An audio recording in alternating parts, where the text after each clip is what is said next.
best of 3 between the Canadian bros. It's the Canadian showdown between Wham and PuppyPaw. I'm excited to see that. I see logs already falling down, this time actually where they're supposed to be falling, for PuppyPaw. On the wood lines, hard onto it as well. Yeah. Prelate already buffing there. It makes sense when you play these type of maps, you're going to have a lot more people in your wood early on, and you want to have your Prelate position there. Small detail to consider is like you want to min-max the distance usually between where your sheep are and your wood are. But ever since the buff of the Prelate, you have a lot more looseness this, which is why you can see this old man is just standing in the middle of the field waving at everyone from afar. Like, hey, over here. Oh yeah, I'm feeling inspired today, Papa, thank you. And that was a change I think that happened about a month ago now. It was actually a very big change. It was really good for the HRE because they seem to be fading out from like competitive matches, which was really sad because I think it's such a powerful and like a unique civ in their strengths and comparative to other things. And I think, you know, they have a lot of options for different countering. So once that buffed and like they kind of changed the whole build order of HRE, we see it like a lot more on a pro level. Yeah, and I'm glad to see it. Like the HRE, they do tend to rely a lot on the Burgrave, but we're still seeing some flexibility. One big thing I'm looking towards seeing more players engage with, the Muslim, good old Benny boy has actually been leading the way on, is the double TC play, because he leverages it in an aggressive fashion. I actually think this is such an underrated play right now. The HRE is the best civ at aggressively dropping TCs in the center or towards their opponent's base, because emergency repairs makes them so ridiculously tanky and hard to breach. Unlikely to happen in this matchup though, because we have to remember Wham, we talked a lot about how he doesn't want to get baited into the hulks on the waterfront, which means he wants to be relying on a land unit. The French have a phenomenal land unit for controlling that midfield, Jess, in the early game. It is, of course, the French Knights that should keep PuppyPaw on the defensive. Yeah, I'm a big fan of the Knights. I think they're just like such a good, like you can pump them out pretty quickly. And if you have a good eco balance, especially now that they're going to have more food out on the water that's like fairly protected, you can afford to spend a lot of your res on making those Knights. And both of them already have a pretty looks like a significant amount of ships out on the water. So I don't see any crossover so far, but some scout harassment here and there, but nothing too big. The cool thing about being the HRE here is you should be able to go for a second dock quicker than the French because your wood gains are so good. I'm wondering if PuppyPaw's going to utilize that. He might think about just rushing Feudal first so he gets the Ark and Chapel, so he buffs everything as he scales up. But then you're able to just push a second dock line in another lake. And remember what we said already, like if Wham wants to block you out on these, it's a heavy investment to do each one. So not only that, it'll set back any land aggression. I actually expect Wham to have done his research on this and not engage in hulks unless he absolutely and utterly has to, because it's just such a bait for the French. Yeah, and he can't afford to waste the res on something that would be like, it would be just a lot more effective, like he's doing with his scout now, to take off the gold like from the center, or like any of the gold veins harassed here, or even cut off, like we said in the last matchup that was similar to this, is cut out the food, or like go for where that food is coming from, like the deer, or even have access to or any of the berries, or take over more sheep. And there's not great reserve choices for PuppyPaw for food. Like, you see he's got a berry bush nearby, but check that deer. That deer is very far away, out in kind of no man's land behind his base. Sometimes the spawns can be brutal. Sometimes they're very generous. In this situation, a little bit of brutality for the booming civ. And the cool thing of what you're doing here as Wham is, like, every time you move out and strike a few of these villages, like, it sets up for the night pump later where they'll be able to 1-2 tap very early on. But on top of that, in the meantime, if the prelate does come out, he's not going to be holding sparring, he's going to be healing. And that heal is a lot slower than it should be, which means you're missing efficiency in your early game eco. That's why he commits the scout so willingly. And he needs this goal to get up to the next stage, and that's if he's trying to go quickly, which pretty much all HRE players are trying to go as fast as they can. Like he'll have to heal them as quickly as possible. But I think they're gonna get this tower up, which will provide just a significant amount of safety for them. It's actually crazy how long it's taken this outpost to go up. Like, this is a heavy delay. He spots out the Archon as well. He can say it's just relying mainly on the wood and the gold. So this is going to be a heavy leverage onto the waterfront. Usually when someone goes for food and gold, like they're just trying to boom up. But there wasn't that option available to PuppyPaw. So instead, he's just going to rely on the wood supply to get in the ships to get the food. This is where Wham has a choice. Do I try to gamble the Hulk play? Is it worthwhile? And if I'm PuppyPaw, I'm considering a secondary dock to ensure that I can't be blocked off of water too easily. Yeah, I agree. He'll have to make his way towards his second lake or one that's at least close enough. I'm surprised though, like for him trying to protect that gold, he didn't go up like automatically with just a tower, since it is like forward facing. It is a little bit more exposed than maybe like if it was at the back. It's to do with the timings. So this specific matchup, like you don't necessarily find yourself doing reactionary outposts because usually you can still get them up proactively. But the timing is different. And you can see actually Wham has really just kind of thrown this out of whack. This villager pulled to try and block him out. Even if the outpost fails, Wham can still just go set up a dock and then snipe the eco on water, which is why he's not too threatened by this. This should be something that PuppyPaw's aware of. So best maneuver after he blocks his outpost might be to set up palisades around his lake. The reason why he set up the outpost so late here, by the way, is when you're playing the French, usually you do this once they tech up. Once feudal ticks, you then build the outpost because you know knights are coming. You don't expect harassment before then. Right, and that's why Wham did such a good job by keeping just two scouts, you know, not too much of an investment on the gold. He's still to going push for those this. villagers off. Yeah. He might just have to commit and lose a villager or two. They've got their knives. They've sharpened their knives right now. Good lord. One of them does go down, though. Ends up being the scout and the villager of PuppyPaw. So he's just getting scalped there. And they return to the other outpost. This is so ridiculous. And Jess, do you know why this works? Because PuppyPaw doesn't have wheelbarrow, and Wham does. I think we discovered the chubby twin. Oh my god. And now he has to run away because the knight arrives as well. It was a little bit of it was like outpost tag, like tracing one another. That was absolutely magnificent out of Wham. Meanwhile, looks like revenge. He's gonna get wait, what is this villager doing? She's just standing there. She's just like, I'm gonna take it. Take one for the team. That's what you get for trying to take a break, all right? Like, you're clearly on shift 24. We're paying you overtime to get that gold in. Get that gold in. And Wham, this is what I was talking about before with the outpost. It follows into this. He blocks the gold, and now he's going to go into the waterfront. And I think, has he scouted this out? Does he know that PuppyPaw's only on one of the dock areas? I don't know. I'm not sure if he sees that he's only got one dock, but he does have his dock out. I don't think his... You know, it's going to take a while for that to go down anyway. And now the problem is that this galley can't kill the dock at all. Like, it does 1 damage per shot, does 6 shots. Once one Hulk comes out, you lose that fight. So PuppyPaw's now in trouble there. Yeah, so if Wham invests, let's say, in one Hulk, that would just be... Then smash. You know, yeah. Hulk smash. But he only should invest in one because, you know, he hasn't gone down. I guess... There's no other place for him to invest in it. Oh, look. Or maybe... Knight.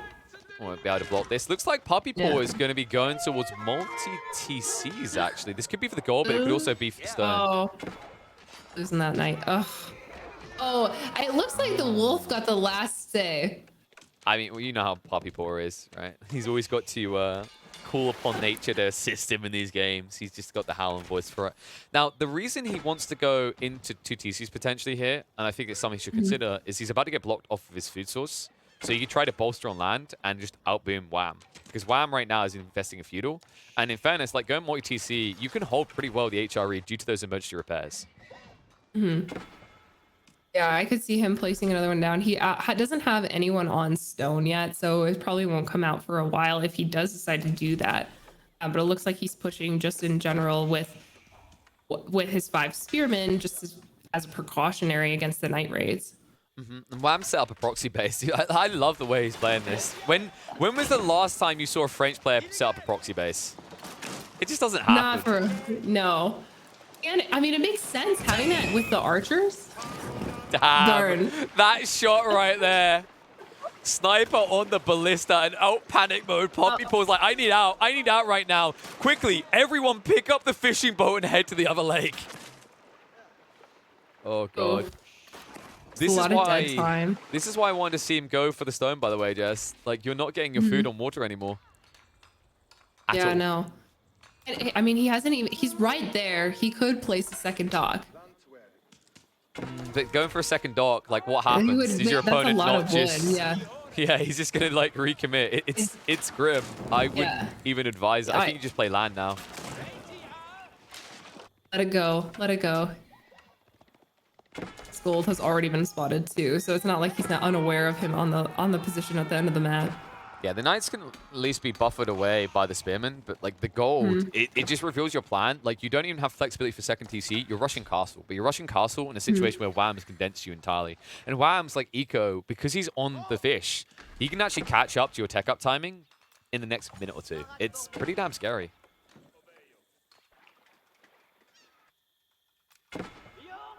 Oh, it looks like there's like a little bit of action coming out from... I think you know what I would do in this situation is don't listen to me because I don't know what I would do. Like you could almost trick them into thinking that you have a significant amount of fishing eco, but actually take control of more of the land on the map. Well, the issue is like he needs to actually condense into more TC and then push out. Because like right now, Wham is beating him on land and sea. And it sounds depressing to say that you're being beaten on land and sea when you look up and see that Wham only has a single ship. But it really is that effective. Like, the way he played this Hulk is perfect. We do have a Burger Palace showing up. We'll see if he has the eco to back... But he doesn't have, like, the food eco to back it up. And he's not going to be able to get this deer. Yeah. It's the deer. Like, this is the worst thing about this spawn. I highlighted early on that the deer were not in a good position. But then they're complemented by the fact there's golden stone down here. Where else does Wham have to attack you? Nowhere else. He can just prioritize here and you do nothing. Yeah. Even the berries are like very far away. He's got one berry bush right here. Yeah, I think for PuppyPaw, if he can't actually like get rid of these forward outposts in the next 5 minutes, the game starts to reach the GG state. Like Wham is going to start cruising up. You can see the tech up comes out for PuppyPaw, sure, but you can't necessarily go for demo ships quick enough. You can't go for Hulks quick enough. It's being highlighted there, but these Hulks, they take down docks so fast. One way you might be able to get to it if you really want to fight tooth and nail for the sea again is PuppyPaw could actually just use the emergency repairs to delay this, but I'm not even sure it's worth trying to reclaim this dockland. Yeah, I think it would just be kind of like let it go. But now, like, by letting it go, you have given Wham 2 lakes. Well, that's Access something... to 2 lakes. Did he even scout this, though? I don't think PuppyPaw with the fishing boat saw the fishing. So maybe he changes his mind now that it's kind of worth. But I think it's actually better for PuppyPaw to try and play the south side lake to recover if he feels he needs fish. Alternatively, if he's able to defend this deer stack, he could just stack 20 to 30 man-at-arms and rush Wham's base. It might be his best option. Yeah, he needs to get some rating in at this point because his like Wham's eco is just like climbing really quickly. And the ram now is a problem. Yeah. In fact, like, the only upside he's got is that Wham didn't build that many archers yet. Torches out. Final shot. Nice. He'll be able to finish this off. So it looks like it's going to be a pushback. The two-handed upgrade does come out for the men-at-arms as well, so they can trade it even better up against the spears. The French knights are a problem, but notice that Wham didn't get the full charge out, so bonus damage isn't going to be there. So overall, a decent trade for PuppyPaw, and that's exactly what he needs. At the end, it should be Wham with a standing army, but heavily hit into. You can see the heavy damage down there. Plenty of injured soldiers retreating away. Yeah, and he's hiding, taking a little bit of refuge underneath his tower. So pretty much most of the army is going to get wiped out now that he's only got 2 spears and no men-at-arms left, and he has more archers on their way. Yeah, he has to commit to try and get some kills. The problem is when you get down to this low count amount of arms, like you can't kill the knights quick enough. Chivalry can come out, they can start to heal up. But the issue he's got is he's buying time. Like he's sacrificing lives to get back on the deer to replace them. It feels like you're just looping yourself around in a perpetual state of insanity, but it's the only way you can continue this game. Right. And even though like Wham, oh, here we go. Oh. Nice. A little bit of going in. Well, looks like he's going to force him away. This is the perfect situation. Like PuppyPaw, he needs gold to make his world go around. Yeah, he's definitely trailing on income per minute. So I think, like, you know... Oh, go ahead. If you look at the, like, for Wham, like even though he's like age 2, he still has like those upgrades for his knights. So they're just like a little bit tankier, like hanging on, so he can do these dives. Definitely. I just haven't like PuppyPaw is now like more keeping his men at arms huddled around like the res that he does have left, so he's unable to like push out forward and kind of deny any of Wham's like beastly economy that's growing very, very quickly. Yeah, and it's looking pretty big. It's the fishing count, like on double lakes, that's really sustaining him right now. There will be a transition point when he dries up these deep water fish where Wham could be weak. PuppyPaw just has to keep holding on. The problem with holding on is that while you're holding on, Wham is reaching up. He's making his way up towards castle now while he takes his assault. And he's going to bide his time because the difference maker, the detail here that keeps PuppyPaw alive is when the heavy maces came out. Did you notice that once that came out in the middle of the last fight, Wham backed off. He can't trade these knights, but now that he's upgrading with the Raw Institute. Once he gets into the Raw Bloodlines, he doesn't care about the heavy maces because he's way too chunky to be brought down that easily. Chunky knights. Just a little Chunky bit of meat boys, on right? them. Yeah. I mean, and also that North Lake is completely open. So, I mean, Wham could just like sneak over there and take it completely. Like, he's got loads to play with. Like, he stole one away from PuppyPaw. He still has reserves. And you notice, like, PuppyPaw, like, one Hulk isn't going to cut it because those fishing boats, they just tank a lot of fire. In fact, he could easily chase him back to his dock and kill him off. But instead, PuppyPaw, he knows when it's done. With the tech up coming through, there's no way for him to recover. He will call the GG. And Wham! Well, he just doubled the losses of PuppyPaw on the road to Wololo. 2 losses on the board to the 30 wins in this tournament so far for PuppyPaw. Wow. What a victory for Wham. Changing the tides. That's a great way to play Literally. as well. Like, I think we really got kind of a comparative to the last French game, where obviously it was against the Abbasids, so it's slightly different to HRE. But you see how his approach is very different. Like, Wham wants to invest very little into Hulks. If he builds them, he's not building many.